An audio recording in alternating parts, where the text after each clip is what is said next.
On January 9th, 2026, on one of the coldest mornings of the winter, a tow truck dropped a nearly new Toyota hybrid in front of my shop with just 11,000 miles on the odometer. The owner arrived 20 minutes later in her husband's car, holding her phone like evidence. Third dead battery in 4 months. The dealership had already replaced the battery once under warranty, told her the second failure was her fault for not driving enough, and quoted her a diagnostic fee to investigate the third. She asked me one question: "Is my car a lemon?" I told her I'd know within the hour, and I did. Because her car wasn't broken, her battery wasn't defective, her driving habits weren't the problem. The real cause was a feature buried so deep in how her Toyota works that the salesperson never mentioned it. The owner's manual barely explains it, and most technicians never think to bring it up. A feature that never sleeps. A feature that was quietly sipping power from her battery every single second her car sat in the driveway. All night, every night, whether she touched the car or not. Today, I'm going to show you exactly what that feature is, why Toyota builds it this way on purpose, why modern Toyotas, especially hybrids, are more vulnerable to it than almost any other car on the road, and the simple free adjustment that stops the drain in about 5 seconds. No tools, no parts, no dealership visit. I've been turning wrenches for over 2 decades, and I want to start with something that surprises almost everyone who hears it. Your Toyota is never actually off. You press the power button, the dash goes dark, you lock the doors, you walk away, and in your mind, the car is asleep. It is not.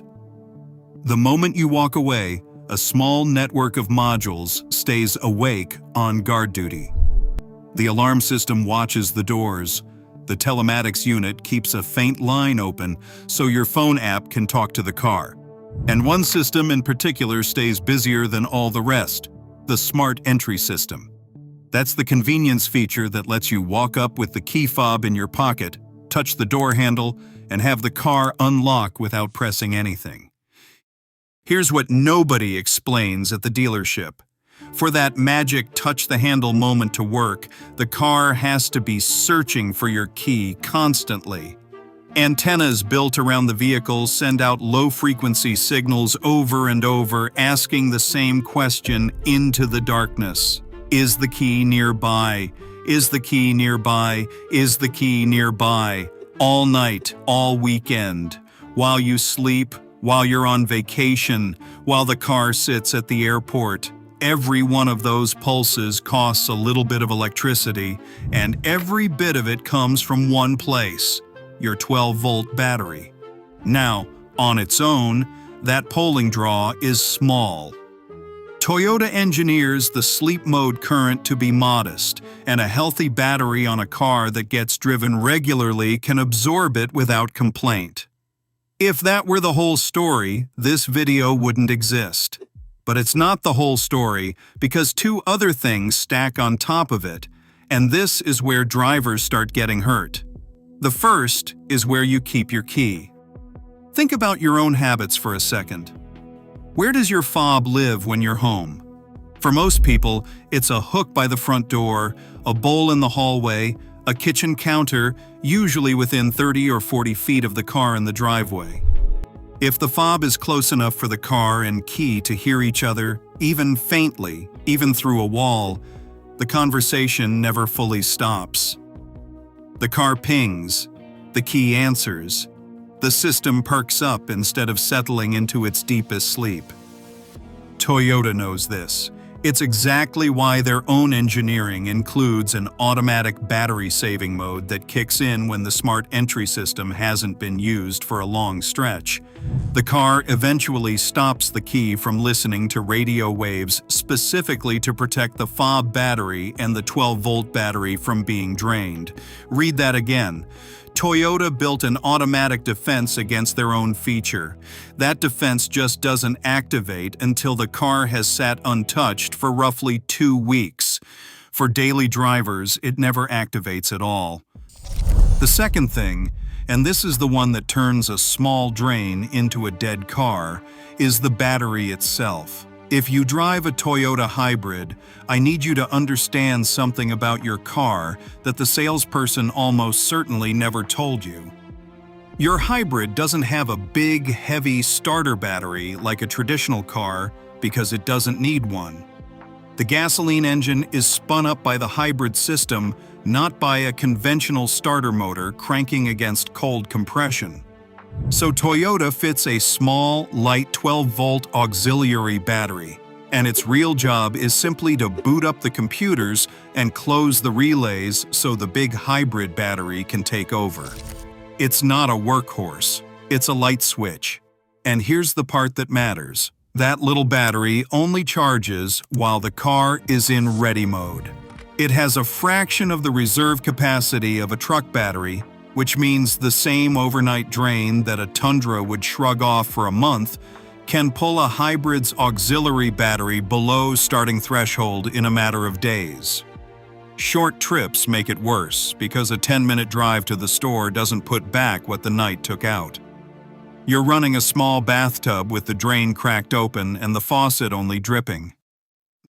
Now let's talk about the uncomfortable part, because there's an industry layer to this story that deserves daylight.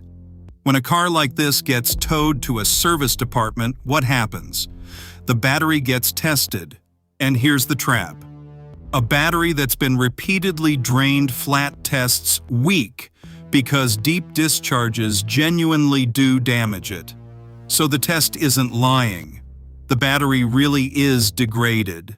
A new battery goes in, the invoice gets paid, the car starts perfectly for a few weeks, and everyone believes the problem is solved. But nobody asked why the battery died in the first place. The drain is still there. The key is still hanging by the front door. The driving pattern hasn't changed.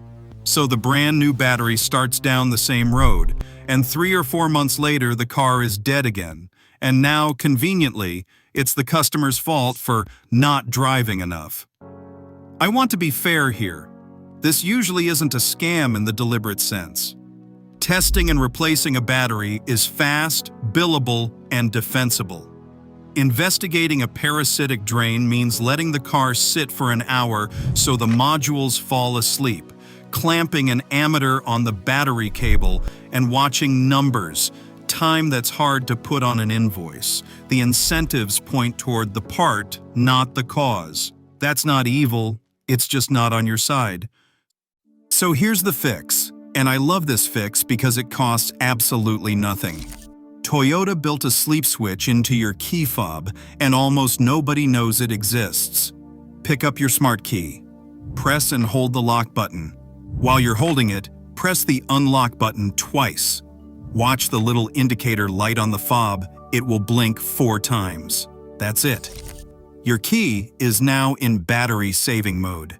It has gone deaf. It no longer listens for the car's signals, which means the endless overnight conversation between your key and your car is over. The car calls out, nobody answers, and the system settles down. When you want to use the car again, press any button on the fob and it wakes instantly. You lose nothing except the walk up and touch convenience during the hours you weren't going to drive anyway. If you park the car every evening and drive it every morning, this 5-second habit at the back door is the single cheapest insurance policy in your ownership experience. And do it for your spare key too. This is the one everybody misses. That spare sitting in a drawer 20 feet from the driveway is answering the car's calls all night on your behalf, draining its own coin cell and keeping the vehicle's system engaged, and you'd never suspect it because you haven't touched it in months. If you want to go further, you have options. Move your keys deeper into the house, away from the wall closest to the car. Distance is free. A cheap Faraday pouch does the same job by brute force, and as a bonus, it shuts down relay theft, where thieves amplify your fob's signal from outside your front door to unlock and start your car. On many models, the smart entry system itself can be turned off entirely through the vehicle's customization settings, either in the menus or with a quick visit to a dealer or an inexpensive OBD customization tool. The car then behaves like a normal remote locking vehicle, and you press the fob button like we all did for 30 years. Nobody has ever suffered from pressing a button.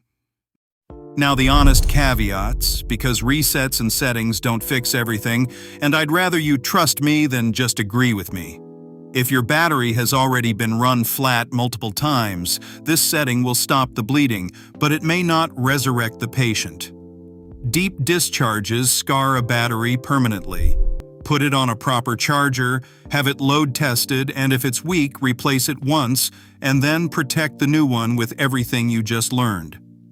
Second, the smart key system is not the only thing that drains batteries. A dome light on a switch bumped to the wrong position, a dash cam hardwired without a proper cutoff, an aftermarket alarm or remote start wired badly, a trunk light that never turns off because the latch sensor is worn. I have found all of these, and no fob setting will touch them. The way to know for sure is the way I knew within the hour on that January morning. The car sits until the modules sleep, an ammeter goes on the battery cable, and the number tells the truth. A car resting the way Toyota intended draws a whisper of current. If yours is drawing many times that after an hour of sitting, something is being kept awake, and now the hunt is a process instead of a guess. Pull one fuse at a time, watch the meter, and the circuit that drops the reading is your culprit. Third, if you drive a hybrid and your weekly mileage is genuinely tiny, a couple of short hops and nothing more, no setting fully replaces charge. A small maintenance charger, or simply letting the car sit in ready for a while once a week, keeps that little auxiliary battery topped up. That's not a defect. That's just the arithmetic of a small battery and a quiet life. The woman with the 3 dead batteries? Her fob lived on a hook about 20 feet from the driveway, with the spare in the same drawer. Her commute had disappeared the year before, so the car did 5-minute errands and nothing else. Small battery, constant conversation, almost no charging. Nothing was broken. We put both fobs to sleep, moved the hook to the back hallway, charged the battery properly overnight, and I told her to take the highway loop once a week. That was months ago. The car has started every single morning since, on the same battery the dealership wanted to investigate for a fee. That's the pattern I want you to take away from this. Modern cars rarely fail loudly anymore. They leak power, data, small assumptions, quietly, in the dark, while everything looks fine. The drivers who get hurt are the ones who never knew there was a setting, a habit, a 5-second fix standing between them and the tow truck. Now you know. If this saved you a battery, a tow, or a diagnostic fee, hit like so the next driver finds it before their car dies at the worst possible moment.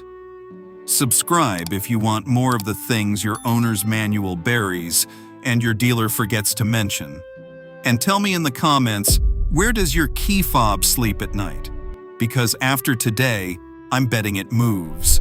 The most expensive problems aren't the loud ones. They're the quiet ones you were never told to look for, and now you've been told.